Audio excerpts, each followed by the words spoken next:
तारीख लोग इस मोहल्ले में नए आए थे। नया नया मोहल्ला था। हर गली कूचे और यहाँ के बसने वाले इसके लिए अजनबी थे। यहाँ इसका कोई दोस्त ना था। यूं तो सब सहूलियात दस्तयाब थीं, मगर पानी की किल्लत थी। लोग दूर दूर से पानी लाते थे। तारिक जब लोगों को पानी के भरे हुए बर्तन उठाए दूर से आते देखता तो इससे इनकी तकलीफ का एहसास होता। एक सरकारी नल चौक में था, जिसमें मुकर्ररा वक्त पर पानी आता था। आज जब वो अपनी दुकान से घर लौट रहा था तो उसने किसी को पानी भरते ना देखा। इधर उधर नजर दौड़ाई। रास्ता सुनसान था। सामने एक लड़की पानी का डब्बा उठाए जा रही थी। वजनी होने की वजह से बार बार डब्बे को जमीन पर रख देती। तारिक को इसकी हालत देखकर ख्याल आया कि न जाने कैसे लोग हैं, इतनी बड़ी लड़की को भरी दोपहर में अकेले पानी भरने भेज दिया। क्या खबर इनके घर में और कोई ना हो, तभी ये बेचारी मजबूरन पानी भरने आई हो। इसने सोचा क्यों ना मैं इसकी मदद करूं। वो इसकी जानिब बढ़ा। लड़की ने जब एक अजनबी नौजवान की नजरों में अपने लिए मोहब्बत की झलक देखी तो घबरा गई और डब्बा उठाकर जल्दी से गली में मुड़ गई। तारिक वापस घर की तरफ लौट आया। ये वो लम्हा था जब अजनबी लड़की ने इसके दिल में खुद ब खुद अपने लिए जगह बना ली और इस लड़की की सूरत इसकी आंखों में बस गई। दूसरी बार वो इसे अपने मोहल्ले की परचून की दुकान में मिली। शायद घर का सौदा सल्फ लेने आई थी। तारिक को देखते ही वो घबरा गई।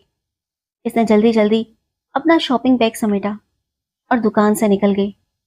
वो भी इसके पीछे बाहर आ गया और उसे जाते हुए देखता रहा।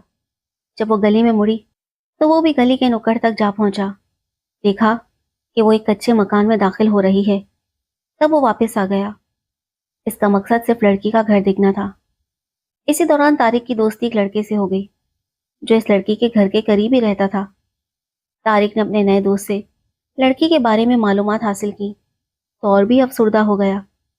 मालूम हुआ कि लड़की का नाम मरियम है। वो बचपन में ही अपने हकीकी वालिद के साई से महरूम हो गई थी। माँ ने दूसरी शादी कर ली और अब वो सोतेले वालिद के जेरे साया परवरिश पा रही थी। वो बेहद गरीब लोग थे।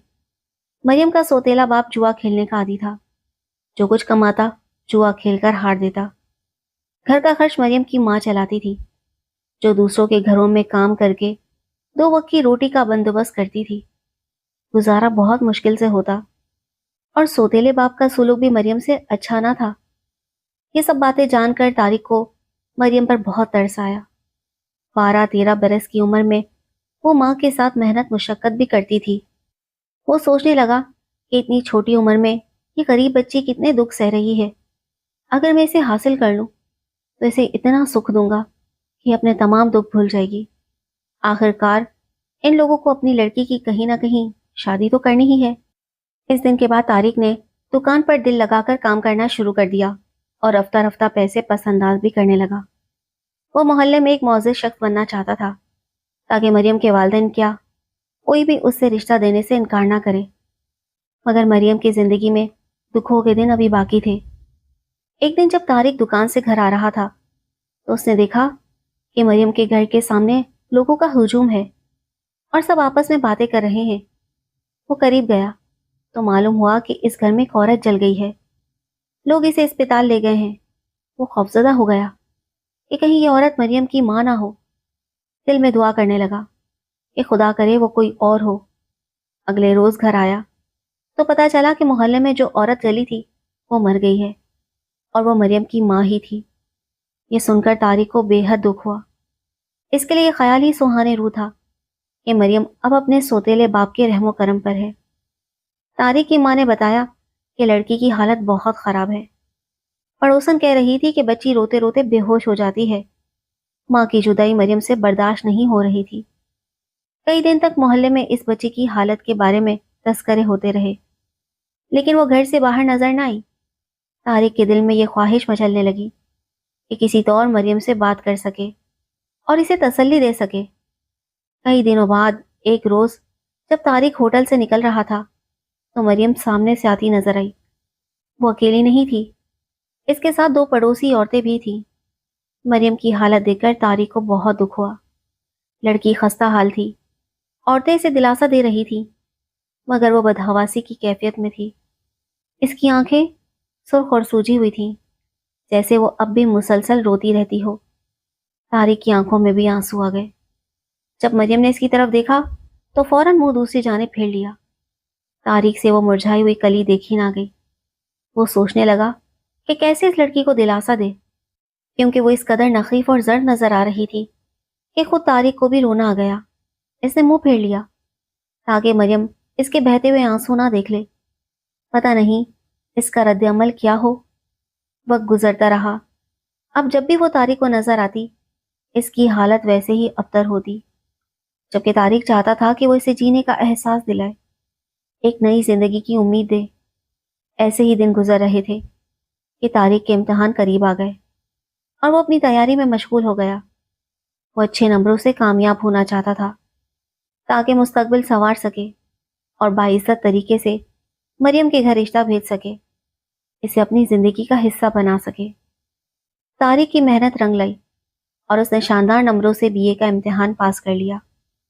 ادھر دکان سے بھی اچھی خاصی آمدنی ہونے لگی تھی۔ اس نے اپنی ماں کو مریم کے بارے میں بتایا اور درخواست کی کہ کسی طرح والد کو راضی کریں اور مریم کے گھر رشتہ لے کر جائیں۔ طارق کو خدشہ تھا کہ کہیں مریم کا سوتیلا باپ اس کا رشتہ کہیں اور نہ طے کر دے۔ طارق کی ماں نے باپ کو راضی کر لیا اور مریم کے گھر رشتہ لے کر پہنچ گئے۔ اگرچہ مریم کا سوتیلا باپ کوئی معزز شخص نہ تھا کہ اس کے ساتھ رشتہ جوڑا جاتا، مگر بیٹے کی خوشی کی خاطر وہ مجبور ہو گئے تھے، اور طارق تو مریم کے دکھ دیکھ کر ویسے ہی مجبور ہو چکا تھا۔ وہ بڑی امید کے ساتھ گئے تھے، توقع تھی کہ ان کا رشتہ فوراً قبول کر لیا جائے گا اور مریم کا باپ اسے اپنی بیٹی کی خوش قسمتی سمجھے گا، مگر خلاف توقع اس نے رشتہ رد کر دیا۔ طارق کے والدین اپنا سب منہ لے کر لوٹ آئے۔ گھر آ کر انہوں نے بیٹے کو بھی برا بھلا کہا۔ ایک کم حیثیت شخص کے ہاتھوں ان کی عزت خاک میں مل گئی۔ وہ جس گھرانے کو اپنے قابل نہیں سمجھ رہے تھے انہوں نے انہی کو لائق نہیں سمجھا۔ والدین کی سبکی پر طارق دل شکستہ ہو گیا اور دل برداشتہ ہو کر محلے کی گلیوں میں نکل گیا۔ اب اس کی دوستی کافی لڑکوں سے ہو گئی تھی۔ ان میں کچھ اچھے تھے اور کچھ برے، بلکہ کچھ تو ایسے بھی تھے جن کا مشغلہ ہی انسانیت سے گری ہوئی حرکتیں کرنا تھا۔ وہ برائی کی راہ میں بہت آگے نکل چکے تھے۔ طارق کو افسردہ دیکھ کر وہ اس کی حالت کی وجہ جاننے میں لگ گئے اور آخرکار ایک مشترکہ دوست کے ذریعے انہیں پتہ چل گیا کہ وہ مریم نامی لڑکی سے شادی کرنا چاہتا تھا، لیکن وہاں سے انکار ہو گیا، اسی لیے وہ دل شکستہ ہے۔